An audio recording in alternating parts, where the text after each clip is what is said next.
Hello friends, आप सभी का स्वागत करता हूं आपके मोबाइल चैनल पर। मैं हूं कमलेश। फ्रेंड्स, आज के इस वीडियो में आप सीखेंगे एक्सेल के सीट फंक्शन के बारे में। तो अगर ये वीडियो आपको अच्छा लगे तो प्लीज़ इसको आप लाइक करें, शेयर करें और चैनल को भी सब्सक्राइब ज़रूर करें फ्रेंड्स, ताकि आपको इस तरह के एक्सेल के नए नए वीडियोज़ का डेली अपडेट आपको मिल सके। तो सीट फंक्शन का हम एक्सेल में यूज़ क्यों करते हैं, पहले उसको हम समझ लेते हैं। तो सीट फंक्शन क्या करता है कि फॉर एग्जांपल जैसे मैं अभी यहाँ पर सीट 1 में एक्टिव हूँ, और तो सीट 1 में जैसे यहाँ पर क्या है कि अब सीट 1 में जैसे अभी मैं भी एक्टिव हूँ, तो यहाँ पे मैंने कोई भी अगर वैल्यू टाइप की रैंडमली, फॉर एग्जांपल 12 लिखा या 13, कुछ भी मैंने यहाँ लिखा, व्हाटएवर जो भी आपको नीड है। तो अब यहाँ पर एक हम सीट और ऐड करेंगे।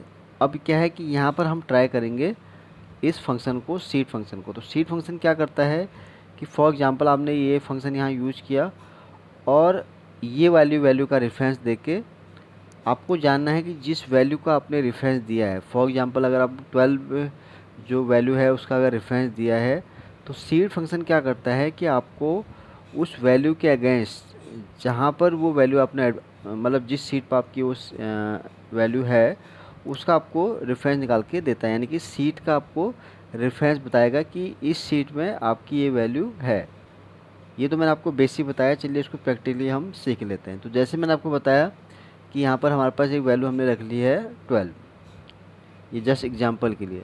तो अभी हम क्या है यहाँ पर ट्राई करेंगे सीट 2 में सीट फंक्शन को। तो यहाँ पर हम टाइप करेंगे सीट। तो जब आप टाइप करेंगे तो देखिए, अगर आपको पढ़ना है इसके बारे में, तो ये बोलता है कि returns the seat number of the reference seat, यानी कि जिसका आप रेफरेंस देंगे उसके हिसाब से आपको ये रिजल्ट निकाल के देगा, जैसे कि मैंने आपको बताया। तो सीट के लिए आपको यहाँ पर टैब का यूज़ करना है। तो टैब का यूज़ करने के बाद ये आपसे पूछेगा वैल्यू। अब वैल्यू कौन सी थी, जैसे मैंने आपको बताया कि हमने यहाँ वैल्यू क्या रखी है सीट 1 में, जो कि है ये 12। तो इसको आपको सेलेक्ट कर लेना है। सेलेक्ट करने के बाद आपको इसको इंटर प्रेस कर सकते हैं या आपको इसको क्लोज भी इस तरह से कर सकते हैं और इंटर प्रेस कर सकते हैं। तो देखिए ये रिजल्ट आया हमारे पास 1। अब 1 क्यों आया, इसका भी कॉन्सेप्ट समझ लीजिए। तो 1 इसलिए आया है कि यहाँ पर जो हमें रिजल्ट आया है वो सीट का आया है, कि जो ये वैल्यू हमने जो यहाँ पर दी है 12, ये किस सीट के वहाँ पर आपने अपडेट किया है या किस सीट में ये वाली वैल्यू है।